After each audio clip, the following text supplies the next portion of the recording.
सबसे पहले आप सभी भक्तों को निर्जला एकादशी की बहुत बहुत शुभकामनाएं। आप सभी की इच्छाओं को प्रभु पूर्ण करे। आज निर्जला एकादशी है। इसे भीमसेन या पांडव एकादशी भी कहते हैं। यह व्रत ज्येष्ठ मास की शुक्ल पक्ष की एकादशी को किया जाता है। यह व्रत व्रतों का राजा भी है। यह व्रत सभी व्रतों में सबसे कठिन व्रत होता है।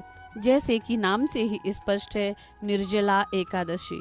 निर्जला मतलब बिना जल का। इस व्रत में जल और अन्न का त्याग किया जाता है। यह सभी पापों का नाश करता है, सुख समृद्धि प्रदान करता है एवं मोक्ष को भी प्रदान करने वाला है।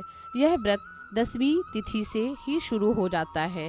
जैसे 10वीं से ही एक समय हमें आहार लेना चाहिए और ब्रह्मचर्य व्रत का पालन करना चाहिए। यह व्रत नियम और निष्ठा से करने पर अधिक फल प्रदान करता है। इस व्रत को करने से 24 एकादशियों का फल सहजता से ही प्राप्त किया जा सकता है। यह व्रत सुख समृद्धि के साथ मोक्ष को भी प्रदान करता है। इसीलिए यह व्रत सर्वश्रेष्ठ। एकादशी के दिन सुबह ब्रह्म मुहूर्त में स्नान करके फिर भगवान के समक्ष बैठकर व्रत का संकल्प लेना चाहिए और कहना चाहिए, हे प्रभु, आज हम निर्जला एकादशी व्रत कर रहे हैं। आप हमारे व्रत को सफल करिएगा। आपकी कृपा से ही यह कठिन व्रत पूरा हो सकता है। फिर प्रभु के समक्ष हाथ में जल लेकर संकल्प लेते हुए और उस जल को प्रभु के समक्ष छोड़ना है और भगवान को प्रणाम करते हुए इस व्रत की शुरुआत करना है। अब हम सुनते हैं एकादशी व्रत की कथा। एकादशी का व्रत हिंदुओं के लिए सर्वमान्य होता है। वर्ष में 24 एकादशी होती है। इन सब एकादशियों में ज्येष्ठ शुक्ल पक्ष की एकादशी, जो निर्जला एकादशी के नाम से जानी जाती है, वह सबसे ज्यादा फल प्रदान करने वाली होती है।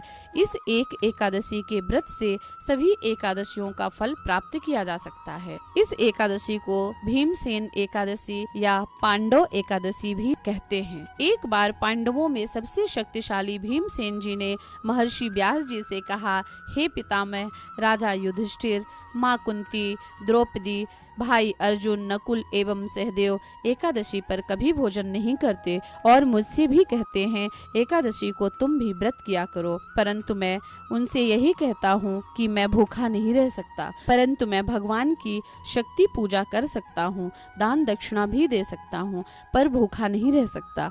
इस पर व्यास जी ने कहा, हे भीमसेन, तुम अगर नरक को बुरा और स्वर्ग को अच्छा समझते हो तो महीने की दोनों एकादशियों को अन्न मत खाया करो। भीमसेन ने कहा, हे पितामह, मैं पहले ही कह चुका हूँ, मैं भूखा नहीं रह सकता, मुझे भूख सहन नहीं होती। यदि वर्ष में कोई एक व्रत हो तो मैं उसे रह सकता हूँ।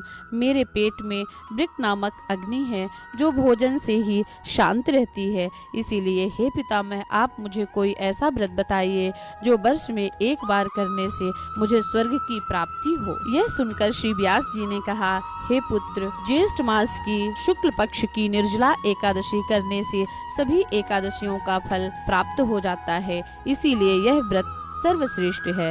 इस व्रत में स्नान और आचमन के सिवाय किसी प्रकार का जल मुख में नहीं जाना चाहिए। इस दिन भोजन भी नहीं करना चाहिए, अन्यथा व्रत भंग हो जाएगा। एकादशी के सूर्योदय से द्वादशी के सूर्योदय तक मनुष्य को जल का त्याग करना चाहिए। तदंतर द्वादशी में स्नान के बाद किसी सुपात्र ब्राह्मण को दान दक्षिणा से संतुष्ट कर फिर ब्राह्मण को भोजन कराकर स्वयं भोजन प्रसाद लेना चाहिए। हे पुत्र, यह व्रत स्वयं भगवान ने मुझसे कहा है। केवल एक दिन व्रत करके हम मोक्ष पा सकते हैं। इस एकादशी का पुण्य समस्त तीर्थों और दानों से अधिक है। केवल एक दिन मनुष्य निर्जल रहने से समस्त पापों से मुक्त हो जाता है।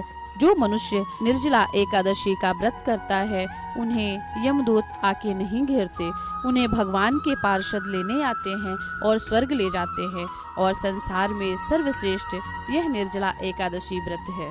इस व्रत के समय ओम नमो भगवते वासुदेवाय नमः मंत्र का जाप करना चाहिए और हो सके तो गौ का दान भी करना चाहिए।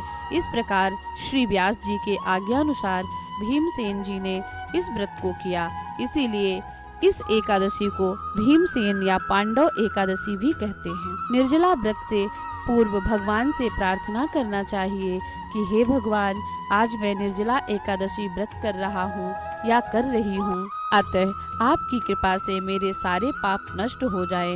इस दिन जल से भरा घड़ा कपड़े से ढक कर दान करना चाहिए। इस व्रत पर यज्ञ आदि करने की बड़ी महिमा है। इसके फल का तो वर्णन ही नहीं किया जा सकता। इस व्रत से मनुष्य भगवान के लोक को सरलता से पा जाता है। जो मनुष्य इस दिन अन्न खाते हैं वो चांडाल के समान होते हैं। जो मनुष्य इस दिन अन्न खाते हैं वो चांडाल के समान होते हैं। श्री व्यास जी ने कहा, जो स्त्री पुरुष इस व्रत को करते हैं उन्हें पहले श्री भगवान की पूजा करनी चाहिए, फिर गौदान, फिर ब्राह्मणों को दान दक्षिणा देना चाहिए, तत्पश्चात जल से भरे कलश का दान करना चाहिए। निर्जला व्रत के दिन अन्य वस्त्र, जल, गौ, जूते आदि का दान भी शुभकारी माना जाता है। इस दिन का दिया हुआ दान अक्षय फल प्रदान करता है। जो मनुष्य इस कथा को कहते हैं व सुनते हैं उन्हें निश्चय ही स्वर्ग की प्राप्ति होती है।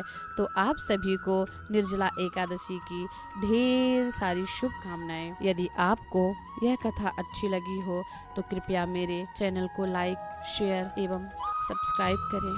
ओम हरि ओम।